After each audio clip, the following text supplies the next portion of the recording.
Why can't we all be happy? 5 practical steps to unlock your inner happiness and help change the world. I'm Rania Badreldin. I'm a happiness consultant and a writer, speaker, social entrepreneur. And I wasn't always happy.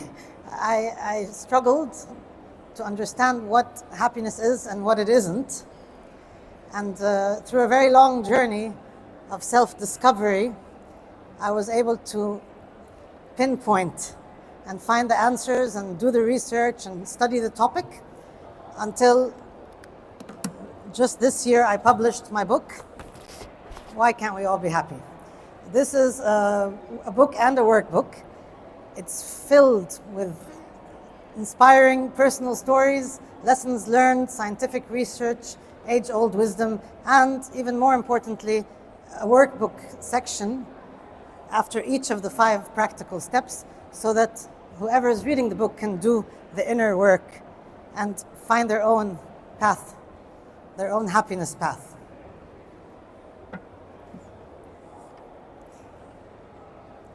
I'm on a mission to help people unlock their inner happiness, because happiness is very much something that's already inside us and that we can work on by sort of unraveling all of the things that are in our unconscious mind and working through some of the things that we may want to change and bringing out those resources that we may not know are even there that can help us lead a happier life.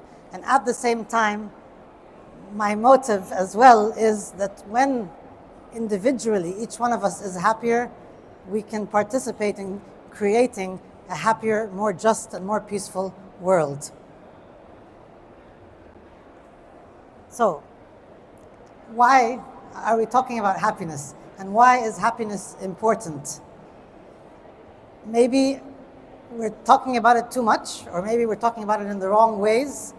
I think that has been a problem in recent years, and I think there's been a lot of confusion on how we define happiness, which is why one of the first things I do in my book is actually break down what happiness means, what some of the scientists and researchers behind happiness say. For example, Ed Diener, a renowned psychologist and one of the pioneers of happiness, defines happiness as your subjective well-being, which he then defines as 2 things.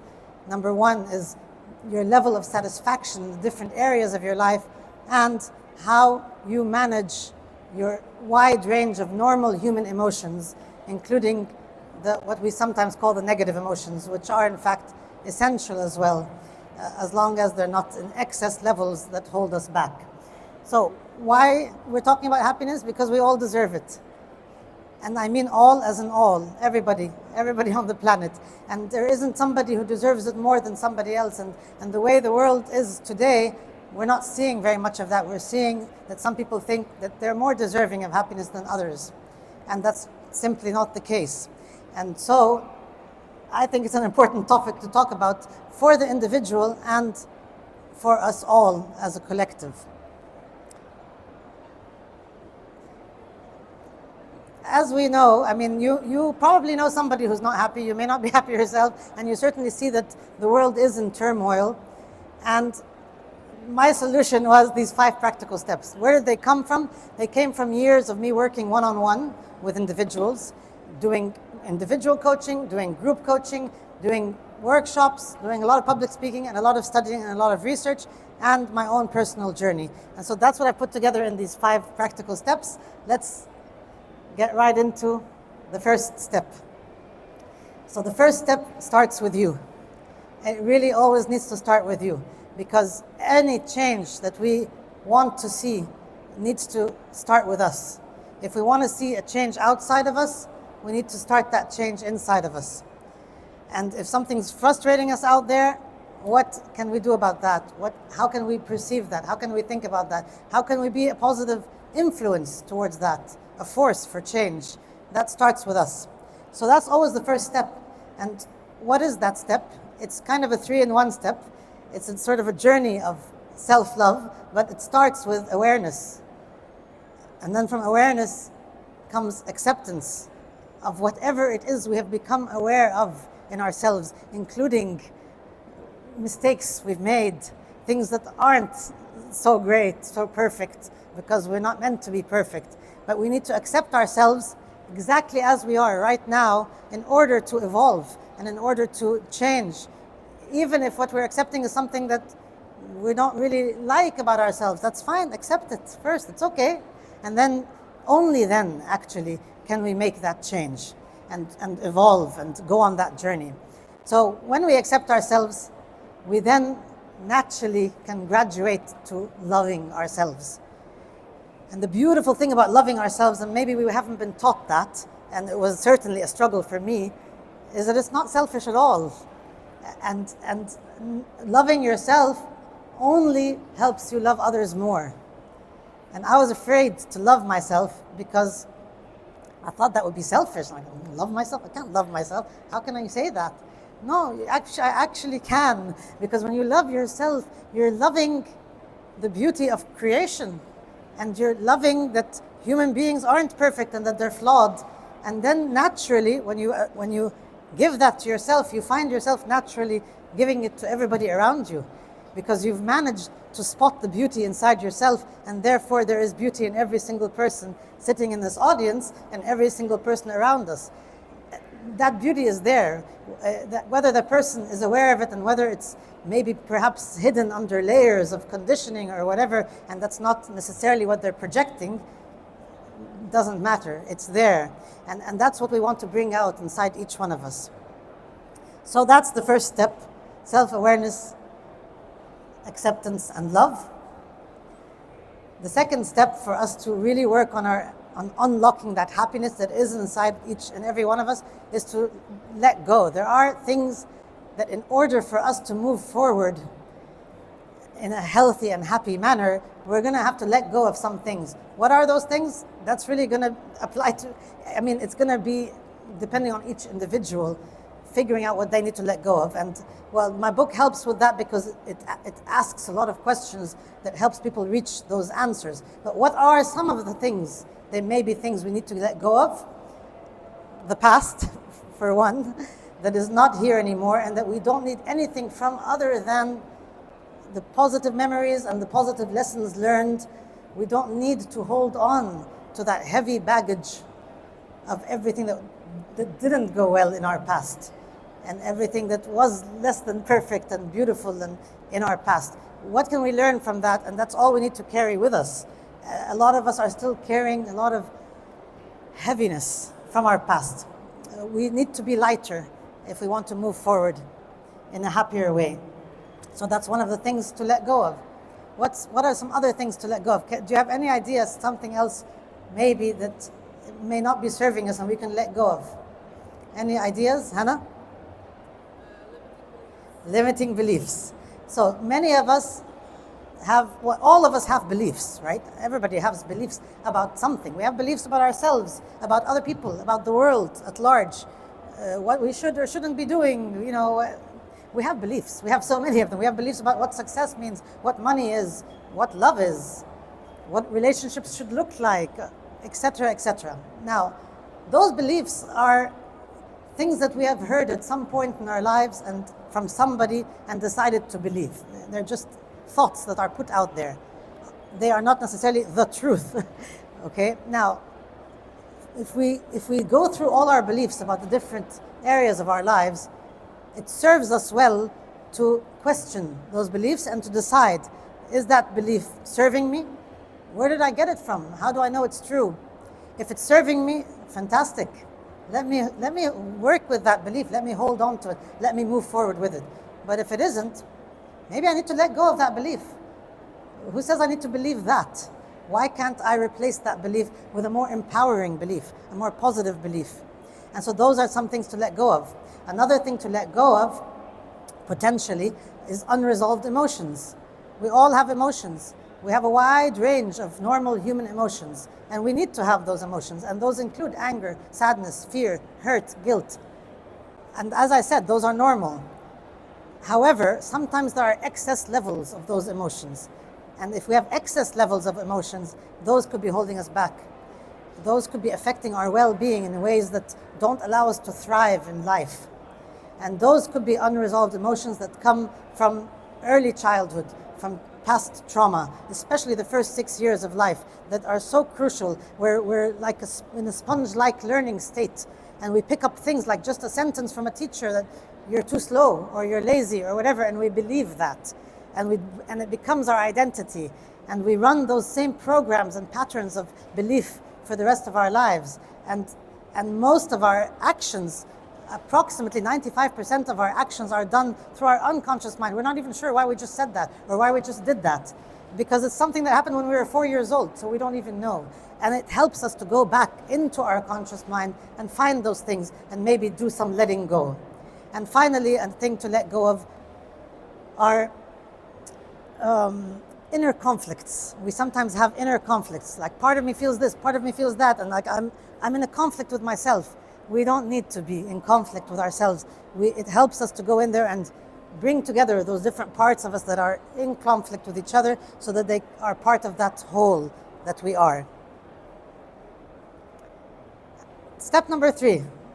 Once we've done those first 2 steps, we're more aware of who we are and what we want, and we've come to love ourselves more, and we've let go of some of that heavy baggage that's holding us back and preventing us from flying, and thriving. It's time to start mastering. What do I mean by that? We're like, take charge of your mindset, your thoughts. Our thoughts are so powerful. Our thoughts dictate our actions and they affect our emotions. It's so crucial to notice, what am I thinking? And even if I think a thought that's sort of not a very positive thought, am I entertaining that thought? Am I repeating it? Or am I replacing it with a more positive thought, so that I repeat that positive thought instead, and that will help me feel better and then therefore do better. So it's really important to master our mindset, our sets of thoughts, basically, and to really be aware of our emotions. To start mastering our emotions means to start to become aware of, how do I actually feel right now? Like the name of that feeling, not just, oh, I don't feel good. Yeah, what do you feel? It helps to say, I feel sad. Okay, and to identify why we feel sad, and maybe to actually sit with feeling sad and to allow that to happen, because we need to feel our emotions in order to work through them and to come out the other end in a more positive way. We cannot just hide our emotions or just want to be feeling positive all the time. That's not what happiness is. So happiness is really not feeling good all the time and being bubbly and positive. That's not what happiness is. If happiness were that, then the answer to the question that my book poses, I'm sorry to say, no, we're not going to be happy in that way, if that's our definition.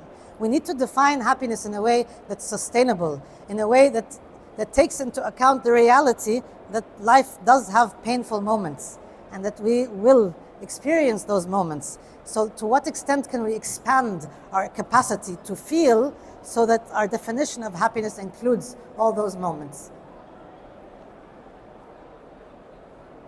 And then step number 4, once we've done those first 3 steps, this is where life happens. This is where we start being and doing things in life.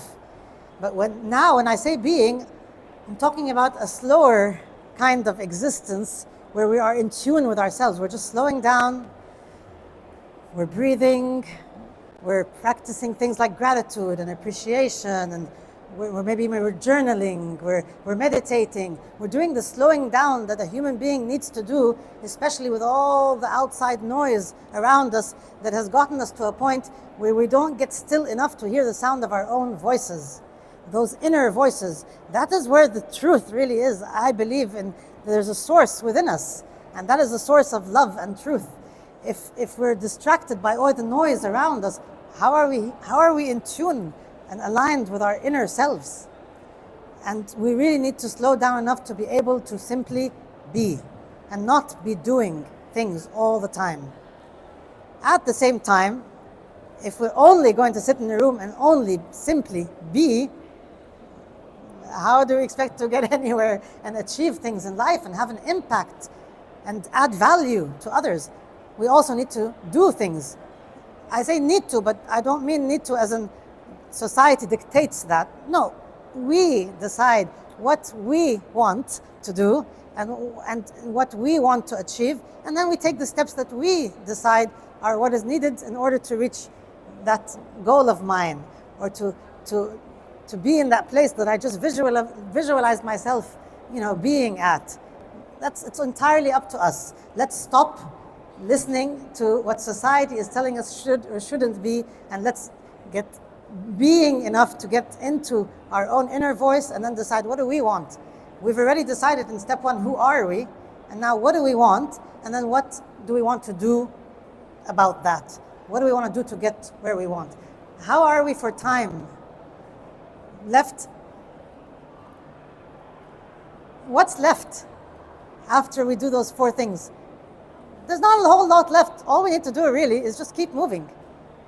Just keep moving. You've done a great job. You've worked on 4 major steps. And by the way, these are things that we're going to be working on throughout our lives. Life is a journey.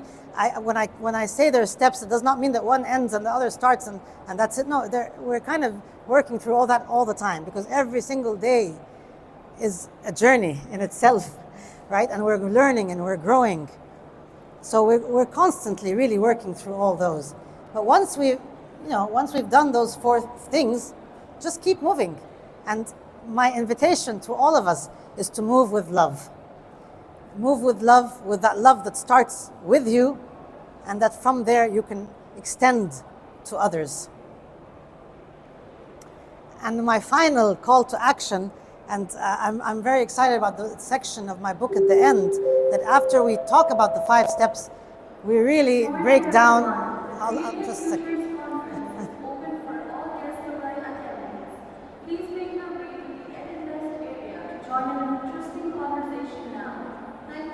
You're welcome.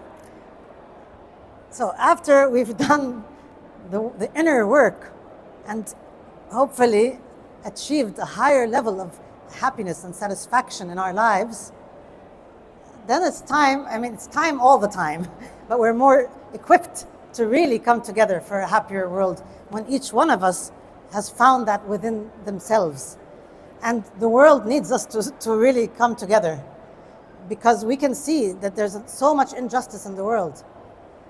And I don't know about you, but I'm really tired of it, and it drives me crazy sometimes, which is why I finally finished my book. And one of the sections of the book that I love was from a podcast that I created before I finished the book, called Happiness for Humanity, and where I interviewed some amazing, wonderful guests to talk about the state of the world, to talk about what was happening, and still is happening in Palestine and in Sudan and in so many parts of the world, where seriously, is that okay? and it wasn't okay to my guests, and their words are in the book. So there's a chapter called Happiness for Humanity, where you can hear what they have to say as well on some of these really crucial topics that affect all of us, and that maybe some of us are able to participate in, and maybe some of us are busy with their own lives. I get that. However, my call to action is each one of us can make a difference in their own way by starting to spread more kindness, more compassion, by starting to understand that everyone deserves to be happy. So let's come together for a happier world, and let's work towards a definition of happiness where each one of us is spreading love from the inside out. This is a little bit of information about my book in case anybody is interested. As I said, it's a 2-in-1 book and workbook. It's a chance to discover the power of working on your inner world so that you can radically improve your outer reality and hopefully help make the world a happier place for everybody here. It's full of inspiring stories, scientific findings, happiness boosting practices, and a lot of wisdom. It's available on Amazon worldwide. And I want to leave you with just a final question. What is one small action that you feel that you can take today that will boost your happiness? What is one thing that you got out of this talk that actually resonated with you and that you want to do something about? I always feel it's inspiring to hear talks or to go to hear a speaker, and I want it to be inspiring, but let's inspire action. Like, I would love it if you make a decision. Maybe the decision is I'm going to pick up the phone and call somebody I haven't asked about in a while, and that person will feel happier, and so will I. Thank you so much. I enjoyed this. Thank you.